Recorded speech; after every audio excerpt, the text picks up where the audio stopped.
지난 겨울은 유난히도 매섭고 추웠던 것 같습니다. 도대체 언제쯤 이 강추위가 끝나나 했는데 오늘 출근하면서 보니 개나리가 슬슬 꽃망울을 피울락 말락 하더라고요. 세상을 얼려버릴 듯한 무시무시한 한파라도 시간이 흐르면 위풍당당한 기세가 꺾여버리는 것을 매년 봄마다 보고 느끼게 되는 것 같습니다. 이러한 자연의 이치를 보면 세상에 영원한 것은 없는 것 같아요. 사물도 사람도 영원할 것 같은 사람의 마음까지도요. 안녕하세요. 저는 스튜어디스로 일하고 있는 30대 여성입니다. 같이 근무하는 친구의 소개로 이곳을 알게 되었는데 매일 듣기만 하다가 조심스럽게 저의 사연을 처음으로 보내보아요. 비록 글솜씨가 많이 부족하더라도 넓은 마음으로 이해 부탁드립니다. 먼저 저의 이야기를 하려면 23년 전 5월 31일로 돌아가야 할 것 같아요. 5월 31일은 바로 제 생일입니다. 다른 사람들은 생일이라면 좋은 기억들이 가득하겠지만 저의 생일은 그렇지 않아요. 23년 전 저의 8번째 생일을 축하하기 위해 부모님과 우리 세 식구는 근처 고깃집에서 외식했습니다. 그날 고깃집에서 고기도 먹고 제가 좋아하는 초코 케이크에 촛불을 붙이고 생일 축하 노래도 불렀어요.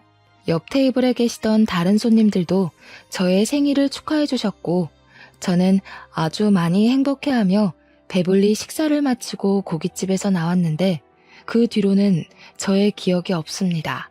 나중에 들은 이야기로는 제 생일날 기분 좋게 외식을 하고 가족끼리 손을 잡고 횡단보도를 건너다가 음주운전 사고를 당해서 부모님 두 분 다 돌아가시고 저만 살아남았다고 해요. 당시 저는 고작 8살이었고 너무 충격적이어서 그런지 그날 고깃집에서 부모님과 함께 나온 기억은 있는데 사고 당시의 기억은 하나도 남아있지 않습니다. 기억이 나지 않는 사고 이후 저는 이모부, 이모와 함께 살게 되었어요. 변호사인 이모부와 유명한 영어학원 강사인 이모는 결혼한 지 꽤 되었으나 아이가 없었습니다. 길을 가다가 모르는 아이를 보아도 눈을 떼지 못할 정도로 두 분 다 아이를 정말 좋아했지만 끝내 아이는 생기지 않았어요. 아이가 없던 두 분은 저를 딸로 생각하기로 다짐하시고 하루아침에 부모님을 잃고 혼자가 된 저를 친딸처럼 대해주셨답니다. 저는 이러한 두 분의 적극적인 지원과 보살핌 속에 무사히 중학교를 졸업했고 고등학교 때도 꽤 좋은 성적을 얻을 수 있었어요. 수능 성적도 나쁘지 않아서 수도권의 꽤 유명한 4년제 대학교 영문학과와 지방의 4년제 대학교 영문학과 두 곳에 합격하였습니다. 수도권 영문학과는 꽤 좋은 학교이지만 학비가 비싸기로 유명한 곳이었고 지방의 대학교는 4년 전액 장학금을 받고 입학할 수 있었어요. 저는 수도권 영문학과에 가고 싶었지만 염치가 있는데 어떻게 비싼 대학교 학비까지 이모부와 이모한테 손을 벌리겠습니까? 그런다고 제가 아르바이트를 해서 벌기에는 학비가 너무 부담스러웠어요. 그래서 저는 수도권 대학은 포기하고 장학금을 받을 수 있는 지방의 대학교로 가기로 했습니다.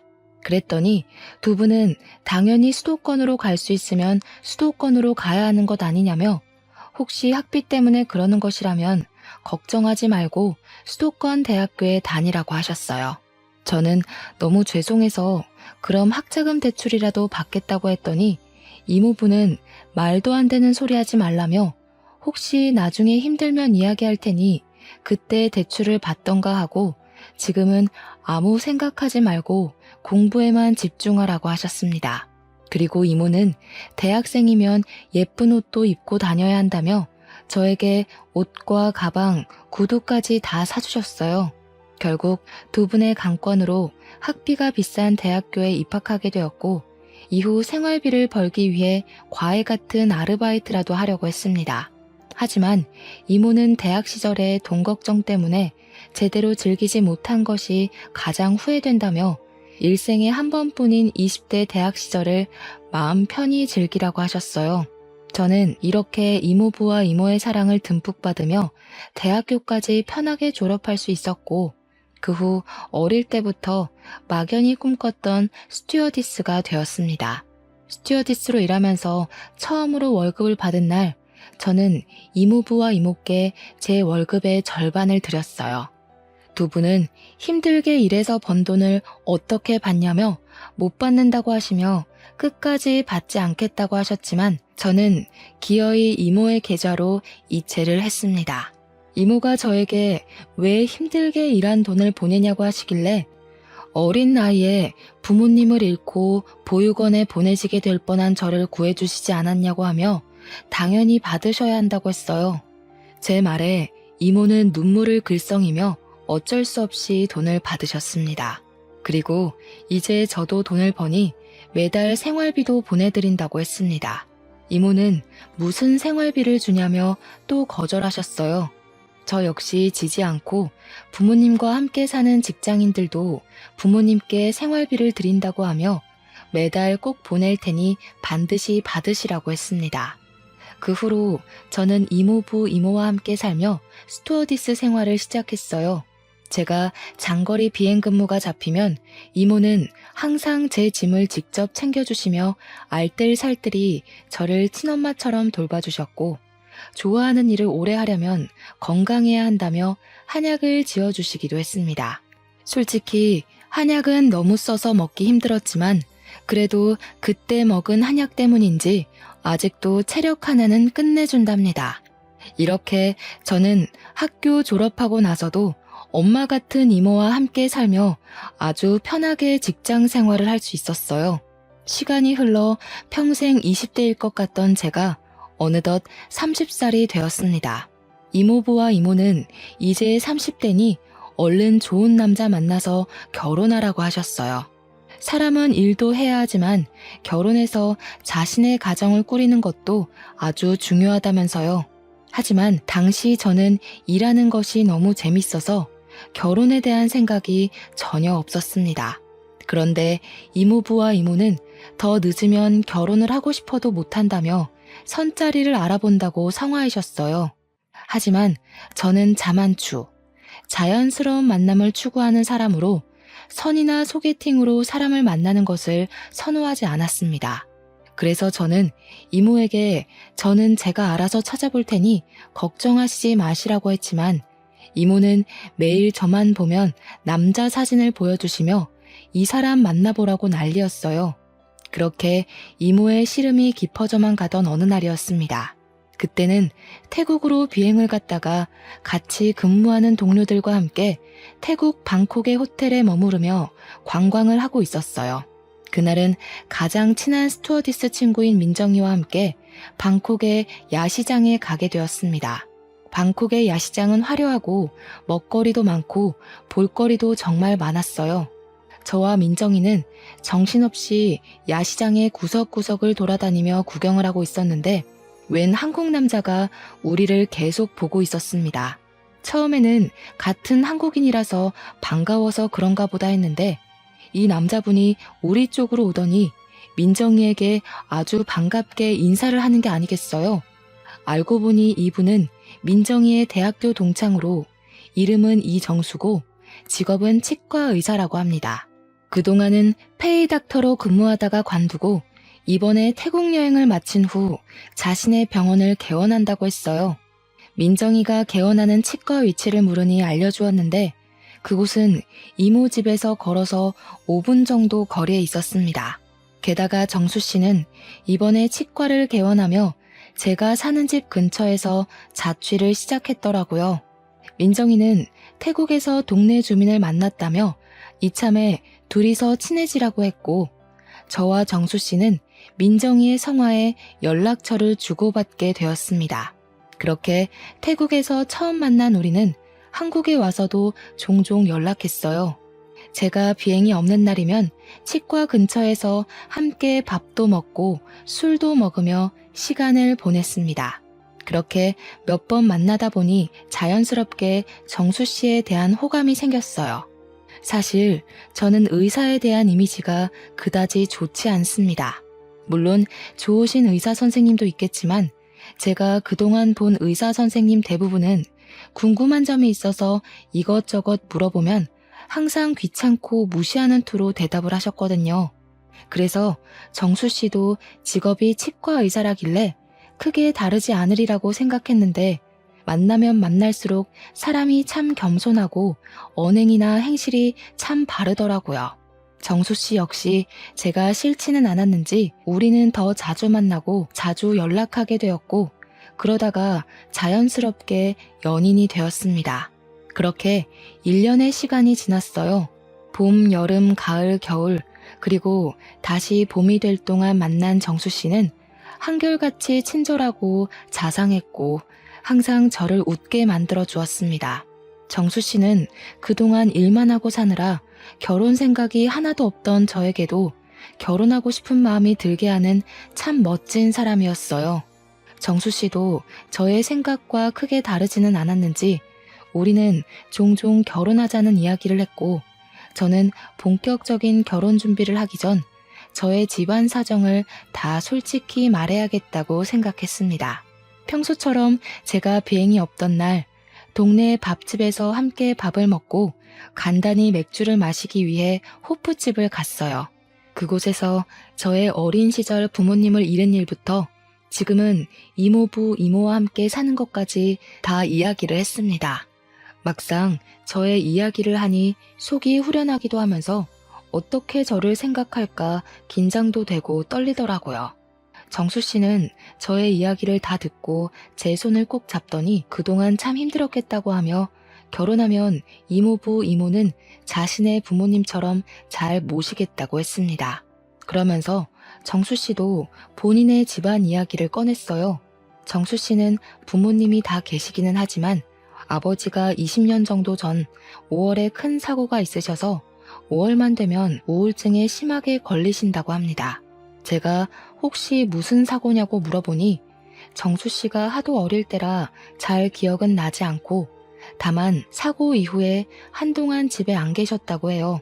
정수 씨가 당시 엄마에게 아버지 어디 가셨냐고 물어도 가르쳐 주지 않으셔서 지금까지도 정수 씨는 당시 아버지가 무슨 사고를 겪었는지 그때 왜 없으셨는지 전혀 모른다고 합니다. 그러다가 정수 씨가 중학교 정도 되었을 때 아버지가 다시 오셨는데 아버지가 많이 야위어지시고 몸이 많이 안 좋아졌다고 해요.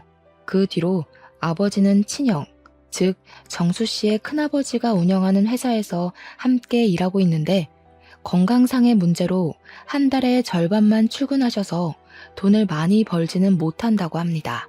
이렇게 아버지가 가장의 역할을 하시지 못할 동안 정수 씨의 어머니는 아들을 먹여 살리기 위해 온갖 일을 다 하셨다고 해요. 처음에는 아는 분 밑에서 식당 일을 하셨다가 지금은 고급 식당을 운영하고 계시는데 한 달에 순이익이 500만 원 정도 나온다고 합니다. 제가 정수 씨에게 어머니가 참 멋지신 분이라고 하자 정수 씨는 엄마가 대단하시기는 하지만 온갖 모진 일을 다 겪으셔서 좋게 말하면 강인하시고 나쁘게 말하면 많이 드세고 억세지셨다고 말했어요. 그래서 만나게 되면 놀랄 부분도 있겠지만 정수 씨가 잘 막을 테니 자신을 믿고 조금만 이해해달라고 했습니다. 저는 저만큼이나 힘든 가정에서 살아온 정수 씨를 보며 더 깊은 호감을 느끼게 되었고 정수 씨 역시 이런 가정 형편에서 자란 저라도 싫지는 않았는지 하루라도 빨리 각 가정에 정식으로 인사드리기로 했어요. 그날 밤 제가 결혼할 사람이 있다고 이모부와 이모한테 말씀드리자 드디어 남자친구가 생겼냐며 당장 주말에 초대하라고 하셨습니다. 그래서 먼저 정수 씨, 이제는 예비 남편이 저의 집에 오게 되었어요. 이모는 옛날에는 사위가 오면 씨암탉을 잡았다고 하시며 평소에는 잘해주지도 않는 닭백숙에 굴비에 전복까지 아주 거하게 한 상을 차리셨습니다. 제가 힘드시니 이렇게까지 하지 말라고 해도 이모는 처음으로 결혼하고 싶다며 데려오고 온 남자인데 당연히 이 정도는 해야 하는 거 아니냐고 하셨어요. 예비 남편은 집에 와서 이모가 차려준 밥상을 보며 이런 밥상은 생전 처음 받아본다며 밥을 2공기나 싹싹 비웠고 복스럽게 밥을 먹는 예비 남편을 보는 이모부와 이모는 아주 많이 흡족해 하셨습니다. 그리고 일주일 뒤, 날씨가 화창한 5월의 첫째 주 주말에 예비 시댁으로 첫인사를 갔어요. 사실 전에 예비 남편으로부터 어머니가 성격이 세시다는 말을 듣고 많이 걱정했는데 제 우려와는 달리 예비 시어머니는 저를 보자마자 아주 반갑게 맞이해 주셨고 큰 음식점을 운영하고 계셔서인지 말도 재밌게 잘하셨습니다. 예비 시아버지는 표정이 좋지 않으셨지만 이전에 예비 남편이 말한 대로 지금이 5월이라서 그러신 것으로 생각했어요. 그래도 저를 싫어하시지는 않는 듯했고 아버지는 자신이 몸이 좋지 않아서 그러니 이해해달라고 말씀하시고는 방으로 들어가셨습니다. 예비 시아버지는 따로 방에서 식사하시고 예비 시어머니, 예비 남편, 그리고 저는 부엌으로 갔어요. 예비 시어머니는 제가 식탁 의자에 앉자마자 제 앞에 수저통을 두시고는 저에게 수저를 놓으라고 하셨습니다.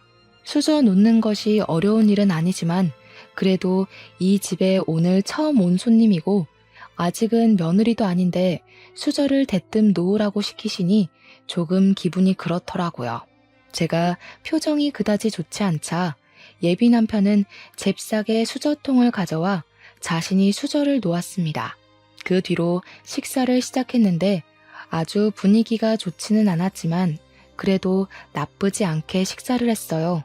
내가 음식을 차린다고 차렸는데 입맛에 잘 맞았니? 하긴 뭐 내가 식당을 운영하니 맛이 없을 수가 없지. 안 그래? 네, 역시 식당을 운영하신다더니 정말 음식이 하나같이 다 맛있었어요. 잘 먹었습니다. 원래 시어머니가 며느리한테 밥상 차려주는 법이 없는데 오늘은 첫날이니까 내가 특별히 차려주는 거야. 그리고 시댁에서는 며느리가 당연히 설거지해야 하지만 오늘은 그래도 첫날이니 그냥 설거지 내가 이따가 직접 하마. 엄마는 무슨 요새 같은 시대에 시댁에서 며느리가 당연히 설거지하는 게 말이 돼? 그냥 오늘 설거지 내가 할게. 이놈이 천지가 개벽할 소리하고 자빠졌네. 결혼한 남자가 설거지하는 게 말이 되니? 내가 언제 너한테 설거지 시킨 적 있어? 엄마는 내가 평생 혼자 살길 바래서 그런 소리 하는 거야? 요새 그런 마음 먹으면 아무도 결혼 안 오려고 해. 알겠어? 지민아, 엄마 말 신경 쓰지 마. 나 우리 집에서 네가 설거지 절대 못하게 할 거니까 나만 믿어. 예비 남편은 진짜 설거지를 할 기세로 고무장갑을 끼고 있었고 예비 시어머니는 말리느라 바쁘셨습니다. 결국 설거지는 예비 시어머니가 저 가고 나서 하기로 했어요. 그렇게 부엌에서 한 차례 작은 소동이 지나가고 예비 남편은 잠깐 자기 방에서 뭐 찾을 것이 있다며 방으로 들어가고 저와 예비 시어머니 둘이 거실에 어색하게 앉아있게 되었습니다. 직업이 스튜어디스랬지? 결혼해서도 스튜어디스 일하면 힘들겠다. 그냥 아예 결혼하기 전에 일을 관두는 건 어때? 아무래도 스튜어디스는 일정 시간에 출퇴근하는 것도 아니고 비행기 솔직히 그다지 안전하진 않잖아. 사고로 더 나면 어떡해? 저는 대학교 졸업하고 계속 스튜어디스로 일했었고 제 일에 자부심도 있고 재미도 있어서 전 할 수 있는 한 최대로 일하고 싶어요. 임신 중에는 무급이기는 하지만 휴직하고 아기 출산 후 복직할 수도 있고 꼭 비행 아니더라도 지상에서도 근무할 수 있어요. 그럼 너는 결혼하고 나서도 계속 스튜어디스 일하겠다는 거야? 좋은 대학 나왔다길래 똑똑한 줄 알았더니만 말귀를 하나도 못 알아먹네. 결혼한 유부녀가 비행한답시고 여기저기 쏘다니고 외박하는 게 말이 되니? 그럼 우리 정수 밥은 누가 차리라고?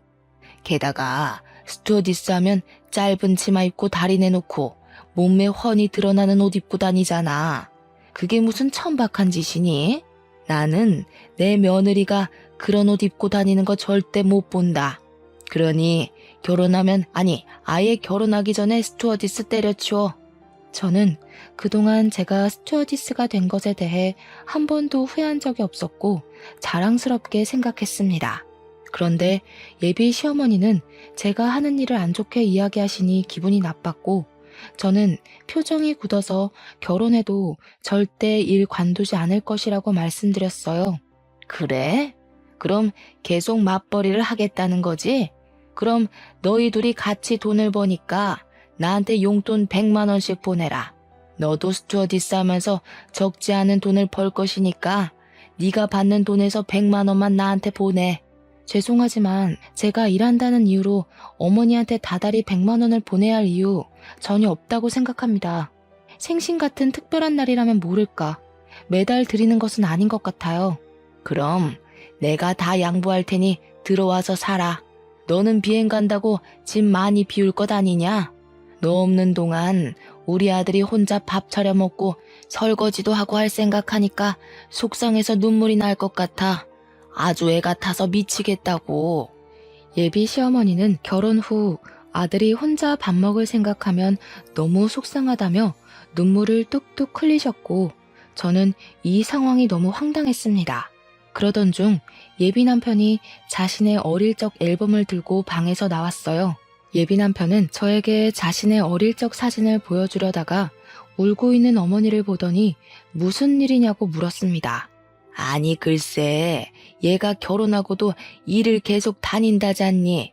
우리 아들 결혼해서도 마누라 밥상도 못 받고 대접도 못 받을까봐 걱정돼서 눈물이 다 나오네. 그런다고 일 잘 다니는 사람에게 왜 일을 관두라고 해요?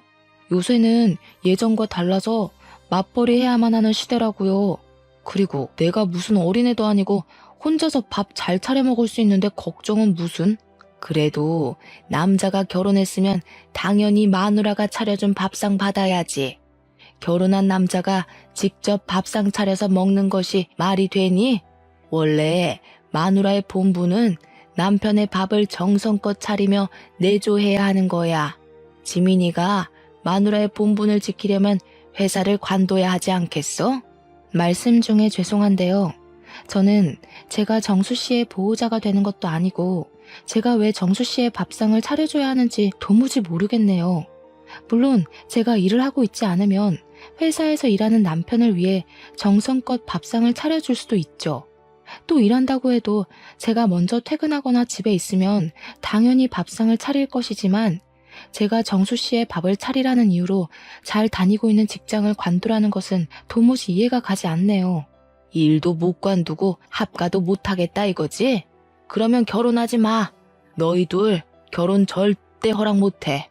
그리고 너는 어른이 말하면 그냥 네 할 것이지 두 눈 똑바로 뜨고 꼬박꼬박 말대꾸하는 거 보면 인성이 아주 글러먹었어. 제가 어머니의 뜻대로 하지 못하겠다고 하자 어머니는 결혼을 허락하지 않겠다고 하셨고 저는 이런 어머니를 도무지 시어머니로 모실 수 없을 것 같아 결혼 못하겠다고 하고 그 집을 혼자 나왔습니다. 예비 남편은 제가 나가자마자 바로 따라 나서며 저를 붙잡았어요. 저는 예비 남편에게 어머니의 요구 단 하나도 들어드릴 수 없을 것 같아서 우리 헤어져야겠다고 했습니다. 그러자 예비 남편은 길거리에서 무릎까지 꿇으며 빌었어요. 물론 예비 남편은 정말 좋은 사람이었으나 사실 결혼이 당사자끼리만 좋다고 무작정 할 수 있는 것은 아니잖아요. 그래서 마음이 아프지만 울먹이며 매달리는 예비 남편을 뒤로하고 집으로 돌아갔습니다. 집에 오니 이모와 이모부가 오늘 어땠는지 물어보시길래 예비 시어머니에 대해 솔직히 말씀드렸어요.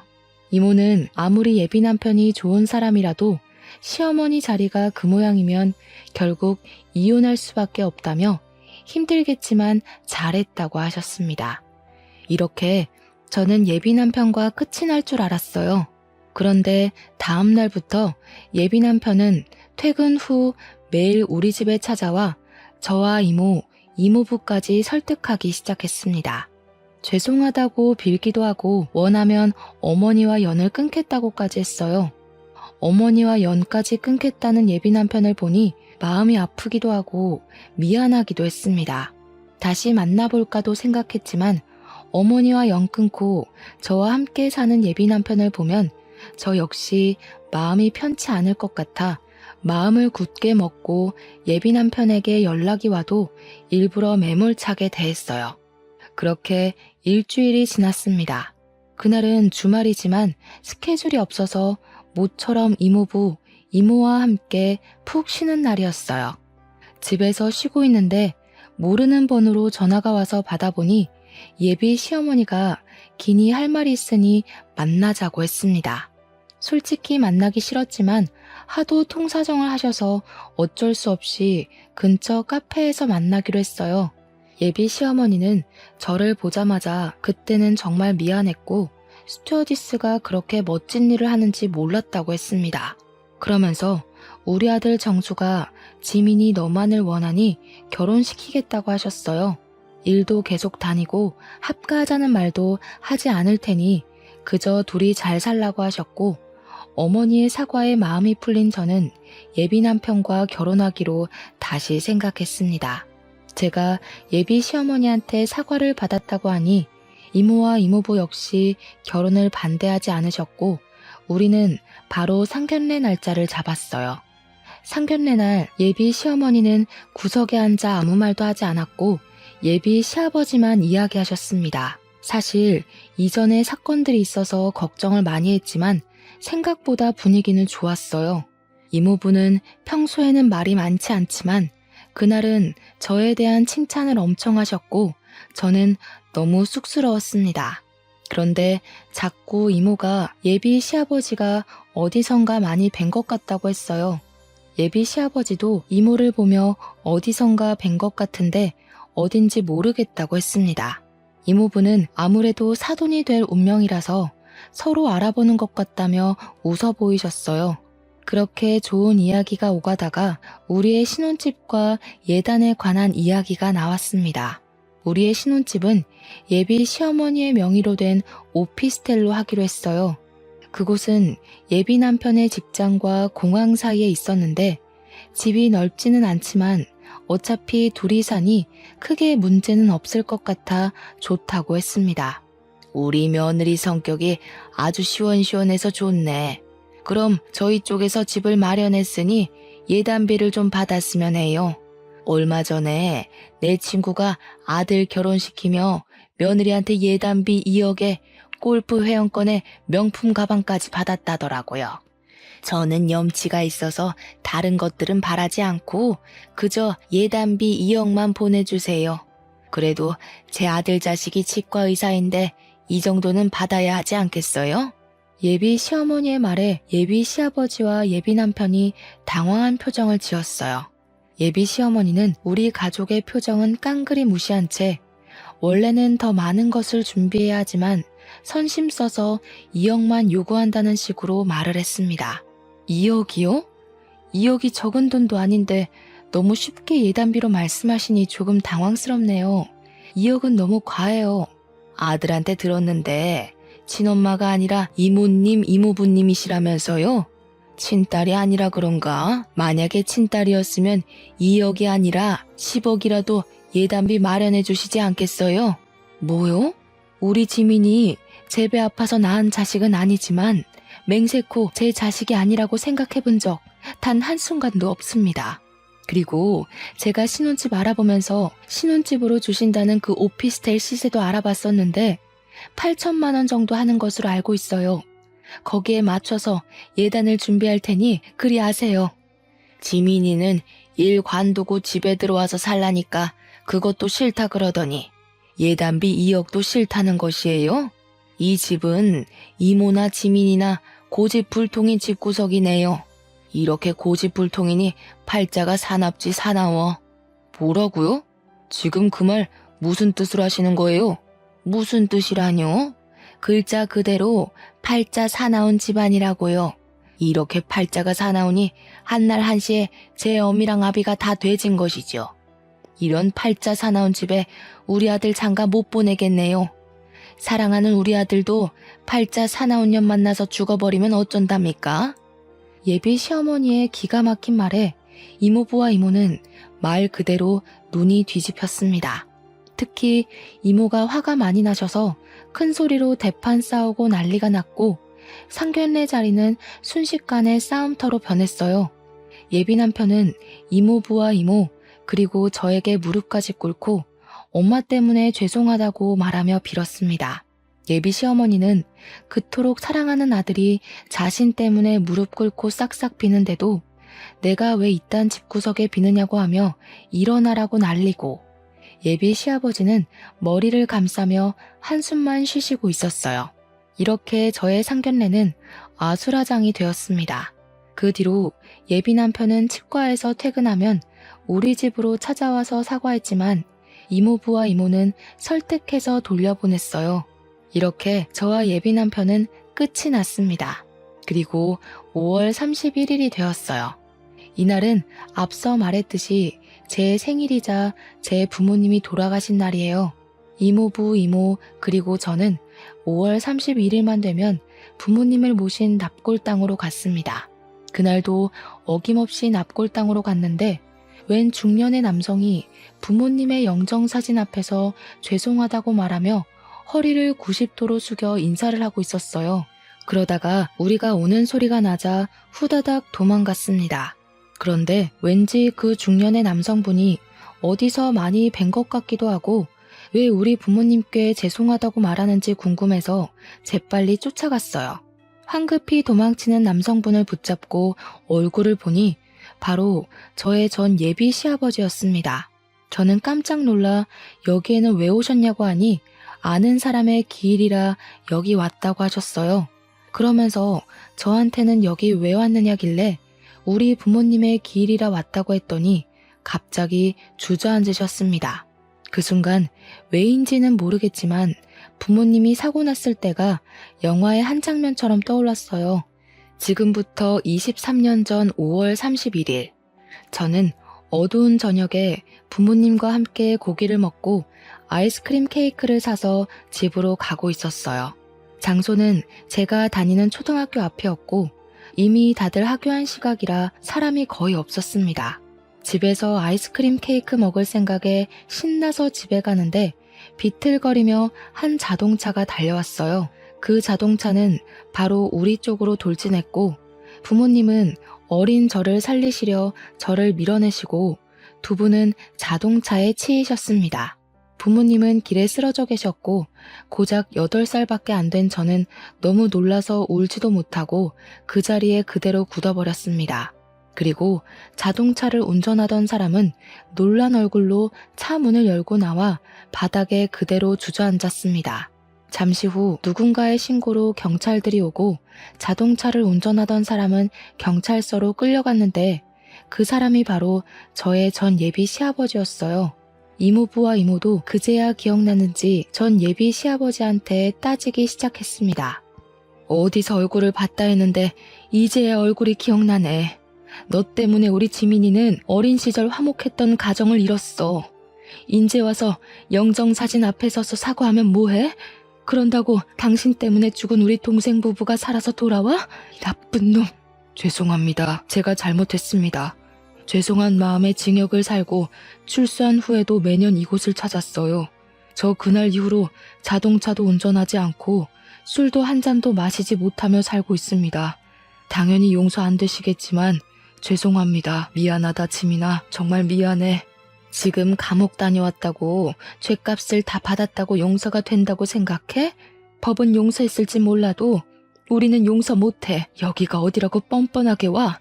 절대 오지 마. 다시는 여기 오지 마. 전 예비 시아버지는 이모의 불호령에 기어가다시피 해서 그곳을 빠져나갔습니다. 저는 그 자리에 주저앉아 펑펑 울었어요. 그날 밤 잠을 자다가 꿈을 꿨는데 사고 당시의 현장이 계속 꿈에 나왔습니다. 꿈에서 깼다가 다시 잠이 들면 또 그 꿈이었고 그렇게 잠을 계속 깨다가 거의 자지 못하고 아침이 되었어요. 다음날 잠을 거의 못 자고 울기만 해서 눈이 팅팅 붓고 얼굴도 푸석하니 몰골이 많이 아니었습니다. 다행히 이날은 일정이 없어서 집에서 쉬고 있는데 전 예비 시어머니가 근처 카페로 잠깐 나와보라는 거예요. 나가기 싫다고 했더니 그럼 집으로 찾아온다길래 어쩔 수 없이 저번에 봤던 근처 카페로 갔습니다. 카페로 들어가기 전 저는 이전에 어머니께서 막말하시던 모습들이 생각나 핸드폰에 녹음기를 켰어요. 카페에 들어가니 이미 전 예비 시어머니가 자리를 잡고 앉아 계셨습니다. 이야기는 들었다. 우리 남편의 음주운전으로 너희 부모가 죽은 건 안타깝다만 그래서 내 남편도 감방 가서 죗값 받았잖아. 난 남편 없이 우리 정수 혼자 키웠는데 그 정도면 벌은 다 받은 거 아니야? 내가 특별히 예단비는 안 받을 테니 우리 정수랑 결혼하렴. 정수, 너 없다고 죽으려고 하더라. 나도 솔직히 너 정말 마음에 안 드는데 그놈이 너 아니면 안 된다는데 어떡해? 죽은 사람 소원도 들어준다는데 산 사람 소원 한번 들어줘봐. 너 때문에 우리 아들 죽일 수는 없잖아. 전 예비 시어머니는 아주 당당하고 뻔뻔했고 저는 녹음하기를 참 잘했다고 생각했습니다. 더는 그 자리에 있을 필요가 없을 것 같아 아무 말 없이 자리를 박차고 일어나 카페를 나왔어요. 전 예비 시어머니는 이 와중에도 저에게 부모 없이 자라 버릇이 하나도 없다며 손가락질을 하셨습니다.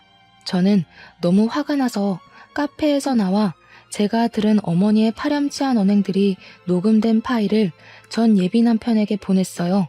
전 예비 남편은 한참 뒤 미안하다고 연락이 왔는데 뭔가 느낌이 이상해서 바로 전화를 해보니 전화를 받지 않더라고요. 혹시나 하는 마음에 전 예비 남편이 의사로 있는 치과도 가봤지만 치과의 문도 닫혀 있었습니다. 그 뒤로 전 예비 남편은 연락이 되지 않았고 치과 문도 열리지 않았어요. 그리고 며칠 뒤 전 예비 시아버지한테 충격적인 전화가 왔습니다. 전 예비 남편이 스스로 삶을 끊었다고 말이에요. 그래도 한때 진심으로 마음을 다해 사랑했던 사이였기에 마지막 가는 길에 인사를 하는 것이 예의일 것 같아 장례식장으로 갔습니다. 장례식장은 전 예비 시어머니의 절규 소리로 가득했어요. 제가 신발을 벗고 안에 들어서자 전 예비 시어머니는 굶주린 맹수처럼 저에게 달려들었습니다. 네 인연이 감히 여길 찾아와? 지 부모도 한날 한시에 죽게 만든 팔자 사나운 년이 우리 정수도 죽여버렸어. 네가 우리 아들 이렇게 만든 거야. 이 팔자 사나운 년아, 우리 아들 죽이고도 모자라서 지옥에 보내려고 그래? 당장 꺼져. 끝까지 반성의 기미는 없고 저에게 팔자 사나운 년이라며 짓거리는 전 예비 시어머니. 아니, 그 늙은 아줌마의 면상을 보니 더는 화를 참을 수가 없었습니다. 그래서 사람들이 있든 말든 늙은 아줌마의 뺨따기를 있는 힘껏 갈겼어요. 딸뻘인 제가 자식을 잃고 오열하는 사람의 뺨따기를 때리는 것을 보고 사람들이 저를 손가락질하며 웅성대기 시작했습니다. 저는 그들이 그러든 말든 신경 쓸 겨를이 없었어요. 당신 아들이 죽음을 선택한 건 다 당신의 뻔뻔한 태도 때문이야. 자기가 아들을 죽여놓고 어디서 내 탓을 돌려? 이봐 아줌마, 제발 정신 좀 차려. 그딴 식으로 사니까 당신 주변 사람들 다들 힘들어하잖아. 아니야? 뭐? 아줌마? 인연이 정신 나갔나? 진짜 안 꺼져? 안 꺼지냐고? 원하면 꺼져줄게. 근데 그 전에 내가 이 자리에서 사람들에게 반드시 들려주고 싶은 것이 하나 있어. 아줌마도 두 귀로 똑똑히 잘 들어. 저는 이전에 전 예비 시어머니가 카페에서 저에게 짓거렸던 파렴치한 대화 녹음본을 틀었습니다. 순간 장례식장은 조용해졌고 전 예비 시어머니는 자신이 뱉은 말에 어쩔 줄을 몰라 했어요. 독한 년, 세상에 내가 했던 말을 녹음까지 하셨어? 아주 대단하시네. 그렇게 독한 년이 지 애미 애비도 다 잡아먹고 우리 아들까지 잡아먹었지. 이 재수 옹붙은 년 같으니라고. 전 예비 시어머니는 온몸에서 도끼를 뿜으며 온갖 말로 저에게 살벌한 저주를 내렸습니다. 그때 어디선가 나타난 전 예비 시아버지가 전 예비 시어머니 얼굴에 육개장 그릇을 던져버렸어요. 네가 그러고도 사람이야? 지민이 말 틀린 거 하나 없어. 너의 그 뻔뻔하고 아나무인의 성격이 우리 정수 죽게 만든 거라고. 지민이가 아니라 네가 우리 정수를 잡아먹은 거라고. 좀 정신 좀 차리고 사태 파악 좀 하고 살아, 이 무식한 옆에 내야. 나 당신같이 뻔뻔하고 무식한 사람이랑 더는 같이 못 살아. 정수도 이렇게 된 마당에 우리 그냥 갈라서자. 전 예비 시아버지의 말에 주변 사람들은 전 예비 시어머니 얼굴을 보고 수근거리면서 손가락질을 하기 시작했습니다. 어떤 아주머니는 큰 소리로 엄마의 드센 성격 때문에 자기 아들을 죽인 것이라며 떠들기 시작했어요. 사람들의 따가운 눈총을 이기지 못하고 전 예비 시어머니는 얼굴이 시뻘개진 채로 장례식장을 박차고 나가버렸습니다. 장례식장은 더 시끄러워지기 시작했고 저는 이렇게 제 남편이 될 뻔했던 남자에게 마지막 인사를 하고 나왔어요. 그리고 지금 이 일이 있은 지 1년 정도의 시간이 흘렀습니다. 사실 그동안 너무 힘들었고 잠도 잘 자지 못했어요. 일주일에 한 번씩은 전 예비 남편이 꿈에 나와서 미안하다고 하며 눈물을 흘리며 나타났고 전 예비 남편의 꿈을 꾼 날은 하늘로 간 그 사람 생각에 온종일 아무 일도 하지 못했습니다. 한동안 저는 웃지 못했고 웃고 싶지도 않았어요. 이모부와 이모는 잠도 못 자고 밥도 잘 못 먹는 저를 걱정하셨고 이제는 부모님과 전 예비 남편을 놓아주라고 했지만 도무지 그럴 수가 없었습니다. 그런데 어제 꿈에 부모님과 저의 전 예비 남편이 함께 나왔어요. 부모님은 꿈에서 저를 꼭 안으며 아주 환하게 웃어주셨고 전 예비 남편 역시 그 옆에서 환하게 웃고 있었습니다. 꿈에서 깨어나니 오래 앓은 병을 이겨낸 것처럼 아주 개운하고 상쾌했고 마음이 아주 편한 기분마저 들었어요. 이모에게 저의 꿈을 이야기하니 부모님이 이제는 아픈 과거에서 벗어나 행복하게 살라고 하는 것 같다고 하셨습니다. 그러면서 이제는 시간이 지났으니 용서도 하고 마음의 짐도 덜고 행복하게 살라고 하셨어요. 한 번뿐인 인생인데 원망하고 끙끙 앓기만 하고 살 것이냐고 하며 지난 1년 정도의 시간 동안 치열하게 아팠으니 이제는 털어내라고 하셨습니다. 물론 부모님을 죽음에 이르게 했던 사람을 평생 잊을 수는 없겠지만 이모의 말을 들으니 저의 전 예비 시아버지가 조금은 용서가 되었어요. 그래서 이제는 아픈 과거를 잊고 행복하게 살아보려고 합니다. 매서운 추위, 뜨거운 더위가 영원하지 않듯이 사람에 대한 감정 또한 영원하지는 않은 것 같다는 생각이 듭니다. 전 예비 남편과 사귈 때는 영원히 사랑할 것 같았지만 결국 끝이 났고 전 예비 시아버지를 절대 용서하지 못할 것 같았지만 결국 용서를 하게 되었네요. 이렇게 되기까지 저는 열병을 앓는 것처럼 죽을 듯이 아팠어도 이모부와 이모의 도움으로 무사히 이겨냈습니다. 그리고 그만큼 내면적으로 더 성장한 것 같아요. 이를 발판으로 앞으로는 더 단단한 사람이 되어 먼 훗날 하늘에서 우리 부모님을 만났을 때 자랑스러운 딸이라고 칭찬받고 싶네요. 그리고 마지막으로 결국엔 좋지 않게 끝났지만 진심으로 저를 진심으로 사랑해줬던 저의 전 예비 남편 정수씨가 하늘에서는 부디 모든 짐을 다 내려놓고 행복하게만 살기를 진심으로 바랍니다. 다음 생이라는 것이 존재한다면 그때 꼭 다시 만나 이번에 못 이룬 사랑을 이뤄보고 싶네요. 여기까지가 저의 이야기입니다. 저는 결국 사랑을 이루지 못했지만 저의 사연을 듣는 모든 분들은 원하시는 사랑, 일 모두 다 이루시고 행복하게 사시기를 바래요. 지금까지 들어주셔서 감사합니다.